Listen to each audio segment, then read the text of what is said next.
Dan. Živijo. Berem, da britanski laboristi niso več tako zelo prepričani, a je bil Brexit dobra ideja in da bi šli v ponovn referendum. Tako, od britanske politike bi človek pričakoval neko premočrtnost, da za 30 let vnaprej vedo, kam grejo.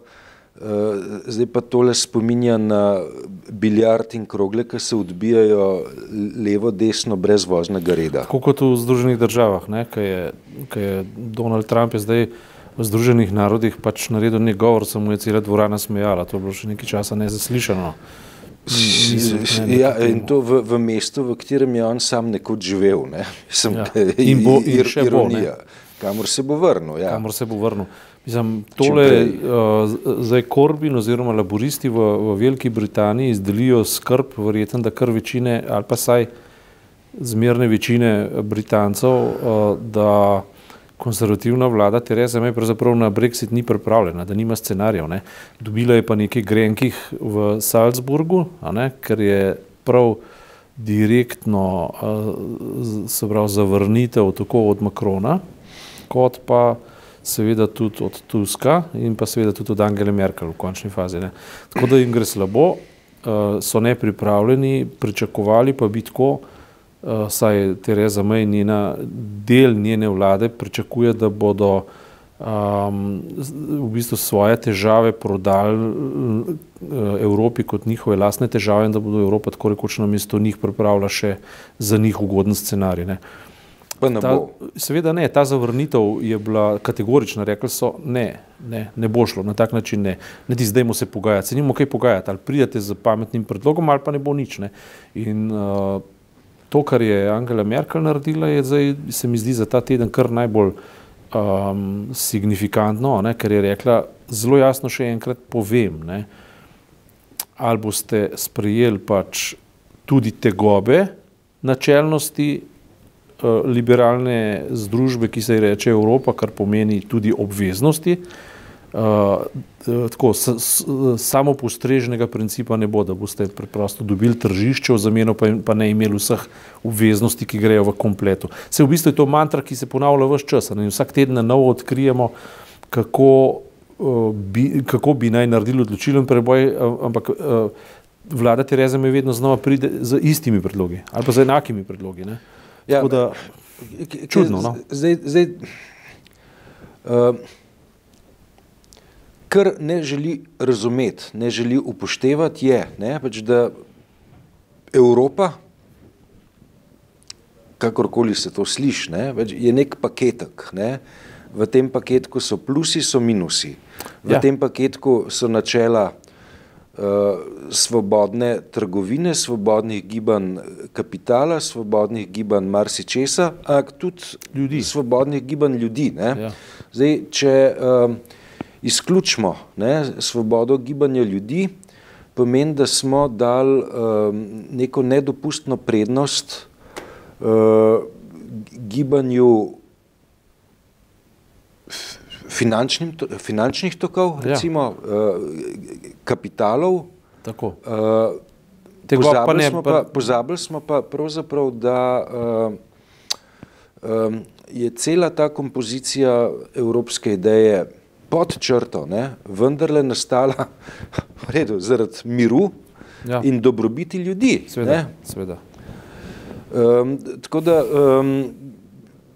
je na nek način, morda predlog pobuda laboristov, o tem, da se gre v ponovno glasovanje, nek klic, ki nam sporoča, cesar je nek, a lahko mi tole še enkrat naredimo. Laboristi imajo pravzaprav 3 sporočila. Prvo je, dajmo zamenjati vlado, pa nas dajte na oblast. Drugo je, pojmo na referendum, pa še enkrat premislimo, kaj narediti. In tretje sporočilo, ki je nekako bolj zamaskirano, ampak se ga toliko ne poudarja, bilo pa je izrečeno, da je čisto preprosto treba tudi narediti konec podivjanemu kapitalskemu neoliberalizmu, zaradi tega, ker drugače bodo problemi se vedno znova generirali in generirali. In ta sporočila so zdaj zelo močna, nekateri pa preprosto razmišljajo o tem, saj na koncu se ne bo pa zgodilo nič, ker nismo se sposobni dogovoriti, ne bo nikakršnega Brexita in ostali bomo v Evropski uniji. Potem Tereza May se spet oglasi in reče, o tem ni nobenega dvoma, mi gremo ven in tako naprej. Zdaj, jaz s tem ne simpatiziram osebno, če bi me eden vprašal, ali ti s tem simpatiziraš, ne simpatiziram. Z tem Brexitom in načinom brexitiranja, pa čekirs in tako naprej. Brexitiranje. Tako ne, to je brexitiranje, ja. Se absolutno ne strinjam. Zdaj pa, če bi pa poskušal biti hudičev advokat oziroma se predstaviti v vlogo in tegobe pa britanskih separatistov na ta način rečeš, v redu, vsega ne more imeti narobe, lahko imajo tudi kaj prav, predvsem v argumentih in takih in drugačnih. Ne. Če bi kaj poskušal poiskati, da imajo prav, bi brez dvoma rekel to, da oni dejansko, če hočejo ohranjati notranjo suverenost, ne morejo pustiti, če grejo ven seveda, ne, da bi irska meja, oziroma meja med Severno Irsko pa Irsko, da ne bi bila zavarovana in da ne bi bila kontrolirana. To je nemogoče. To je dejansko nemogoče. To je tako, da bi rekel, zdaj bomo pa mi, ne vem, s Koroško, pustili pa meje odprto, sicer bomo pa varovali meje do 3/4 tam, v tistem kosu pa ne. Mislim, kaj si pa s tem naredil? Nič nisi naredil, ne? Ja. Mislim... Ti moraš imeti suverenost na celotnim svojim ozemljem, vključno za nadzorom meje, ne? Če hočeš biti suveren, če hočeš biti tak in tak. Seveda, oni to poskušajo rešiti z ločenim novim sporazumom, ne? In to je tista finta, ki pa bi bil praktično enak, kot je do zdaj Evropska unija, samo da ne bi bilo obveznosti. In vedno znova se v ta slepo ulico zapeljejo pogajanja oziroma pogovori, pogajanj sploh ni. In zdaj so pa iz evropske strani, jaz mislim, da pravilno, so preprosto presekali in so rekli ne, pika. Ne. Ampak seveda, tukaj je pa tista točka, ko začnemo razmišljati v redu. Ne. Zdaj gre za delščina, sneli so rokavice, to in to pač na trdo povedali, ampak Evropska unija brez Velike Britanije pa spet ne bo enaka. Ne? To ti treba zdaj že stotič tudi povedati. Ne? Britanija kljub vsemu Evropski uniji je dala neko noto. Ne? Tako kot Evropska unija brez Združenih držav v zavezništvu ne bo enaka, ne? In bo izpostavljena premnogim nacionalizmom, premnogim nacionalnim interesom, pomankanju tiste širine, ki si sicer zdaj obrnila v neoliberalizem, ampak bila pa je prej, ko še ni bila neo, ko je bila samo liberalna, ne? Izredno dobrodošla, prihajala je pa iz angleškega sveta oziroma ameriškega. Ne? Tako da, ne vem, tudi zgleda, da ne moramo kupiti ene supranacionalne zveze brez težav, ne? Očitno ne. Ti meni razložil razliko med liberalizmom pa neoliberalizmom. Ja, saj to so že večkrat obravnavali, ampak liberalizem sam po sebi gre v bistvu tudi v kulturno vrednost, ki pokaže na svobodo duha, potem pa seveda tudi na svobodo, vse druge svobode, in telesa, in nacij, in prehodov, in pretokov, blaga, storitev in pa oseb, ljudi, ne. Medtem ko neoliberalizem je pa v bistvu tesno povezan tudi z ekonomistifikacijo, bi rekel. Skratka, povezan je z tem, da je osnoven kriterij in osnovna enota svobode pravzaprav denar in kapital. Ne. Recimo, da je to groba delitev, na hitro rečeno. Ne. Se pravi, pri klasičnem liberalizmu je enota svobode človek, tu pa denar. Ne. Tako, poenostavljeno povedano, zelo poenostavljeno povedano. Ampak neoliberalizem je v bistvu za to, da v bistvu po božje časti svobodo kapitala, ne, da uničeval zdaj cele države, zanetil vojne in seveda v posledici povzročil tudi nacionalizme. Ne, tipičen primer, sej tudi Trump nima vse narobe. Ne, Trump, ko poskuša reči Kitajski, ne, vi pa ne morete zdaj celega sveta imeti za tržišče, hkrati pa ne imeti nobenih obveznosti do celotnega sveta. Resnica je bila ta, da je Kitajska v veliki meri imela probleme z spoštovanjem intelektualne lastnine. To je res, ne? Pa še čem? Zdaj recimo, ko smo brali za eno izmed tehnoloških podjetij, ne vem, katero že v Sloveniji, da ko investira na Kitajskem, da imajo vedno težave, da čez neko inovacijo pridejo, da čez 3 mesece ugotovijo, da jim je eden spelov. Da je še kje, ja. Da je še kje in da še preden zaščitijo patent, je že uporabljen in tako. Ne. Skratka, v tem smislu Trump verjetno nima narobe, ne? Ker Amerika je zdaj izredno nesimpatična, pravzaprav porazna država. Ne smemo pa nikoli pozabiti, da to ni ista Amerika, kot smo jo poznali, ne? In tudi ista Amerika, ki jo mogoče še bomo poznali, ne? Zaradi tega, ker ta notranja demokratična debata tam vendarle teče, ne? In je produktivna in ima veliko obrazov. Ne? Recimo, želel bi si, da bi to isto lahko rekla za Slovenijo, ne? Da rečeš, mi se vrnemo v Slovenijo, kot smo jo poznali. Mi Slovenije demokratične sploh še nismo nikoli poznali. Ne? Jaz vedno ratam nekoliko nervozen, ne? Veš, ko z kakšne strani prileti očitek o antiamerikanizmu, ki da je na delu v Sloveniji pa v kakšnih medijih. Ne? Tako, pod črto, ne, bi po mojem veljalo, ne, da do ameriških dosežkov v kulturi, umetnosti, znanosti, družbi, če hočeš, ne? Družbi in še marsikje, ne, obstaja zelo primerno in visoko spoštovanje. Ne? Ni dvoma, ne. Nobenega dvoma, ne. Antiamerikanizem ni, če ti kritiziraš M-čem, ne? Ki se meša v... Če si pa skeptičen, veš, do manipulacij, ki so pripeljali do vojne v Iraku, ne? Seveda. Pa to ni znak antiamerikanizma, ne, ampak je pač do globoke države, ne? Znak veš, ogorčenosti, ne? Mislim, da se na zelo pocen način manipulira za dosego nekih interesov, ki so v končni fazi v resnici interesi zasebnih. Tako je, korporacij in lobijskih skupin. Mislim, zanimivo razmišljanje, če bi kdo želel najdeti razliko ali podobnosti, ali želje po podobnosti in razlikah med Evropo in pa med Združenimi državami Amerike, se splača brati Ameriko Aleksisa de Tocquevilla, to je zanimivo branje, taki debeli buklista. In sploh Amerika je dežela priložnosti in tisto, kar v Sloveniji definitivno manjka, je to, da se Amerika lahko primerja za samo s sabo. Medtem ko Slovenija se ne more. Tudi tista Slovenija, ko je bila še v prvi Jugoslaviji oziroma še v Avstriji, tudi z njo se ne more primerjati, ker so bile v bistvu te pritlehne in nizke politične prakse, podobne, kot so zdaj.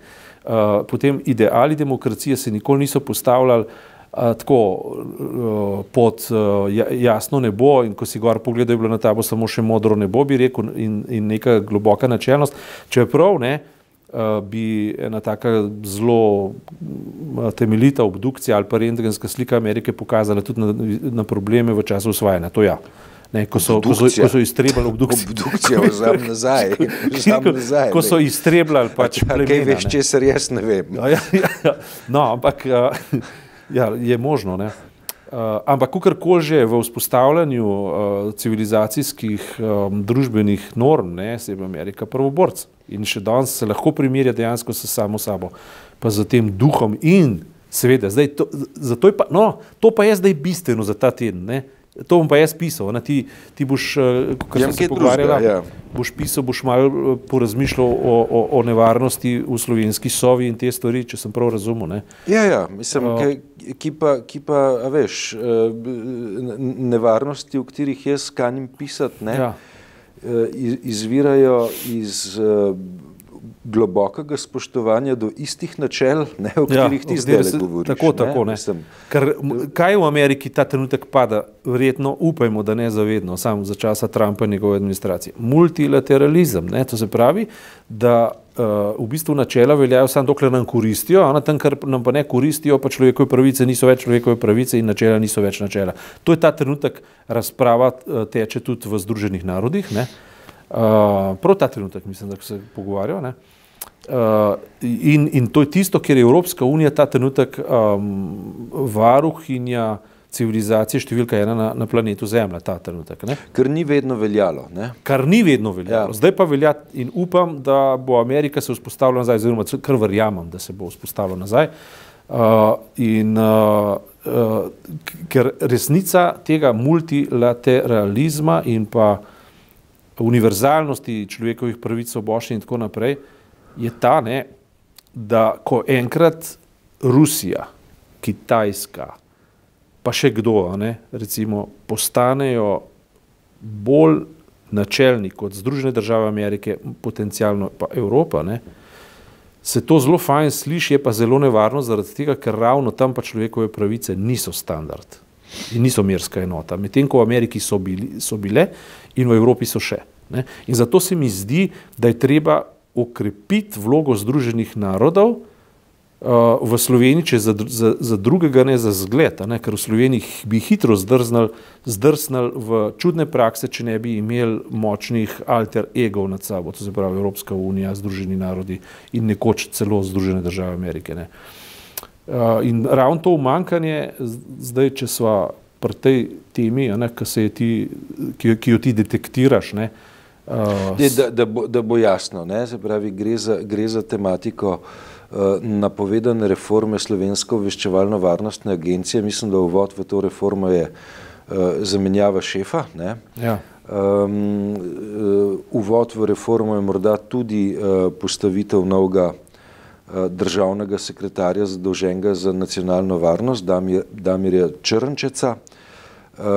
Uvod v to reformo so razmišljanja, pač, da je treba pooblastila povečati na način, da bi obveščevalno-varnostne strukture lahko detektirale tudi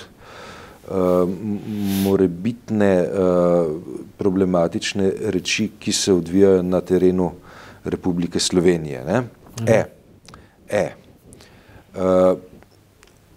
Tukaj, kot je pa v sobotni prilogi že povedal nekdanji pravosodni minister Aleš Zalar, je pa treba izjemno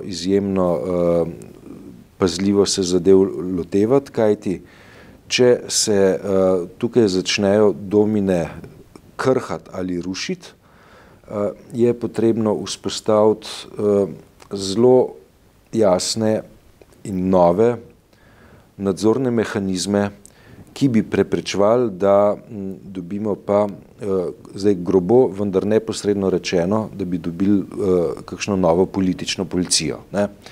Ja. Ta nevarnost obstaja, med drugim tudi zato, ker imamo recidive politične kulture, ki segajo pred leto 90, tudi v začetek 90-ih, ne, ko se je obveščevalno ali pa represivno varnostne inštitucije uporabljali za nadzor v političnih igrah. Ne. Ja. In to bi bilo za stanje demokracije in pač drugih reči, ki so s tem pojmom povezani, človekove pravice, etc., pa zelo nevarno in neprijetno. Ne. No, zdaj si v bistvu zašpilil, ne, klobaso, ker o tem so se pogovarjali, Amerika pač to prednost, da lahko sebe primerja za samo sabo. Ne. Slovenija pa praktično nima razen teoretskega modela, ničesar, s čemer bi se primerjali svoje lastne prakse. Ne. Primerja se pa lahko s svojimi napakami. In to, kar ti zdaj povedal, so pozorili na to, kar smo že videli, na že videno. Ne. Ja. In se mi zdi, da je to mogoče še najboljš, kar ta trenutek lahko rečejo na to temo. Ne. Razkriva še na eno današnjo bolečino, ne veva, kako se je Donald Trump obnesel kot predsedujoči varnostnemu svetu. Najno občinstvo pa to morda že ve. Okay. Ja. Hvala lepa.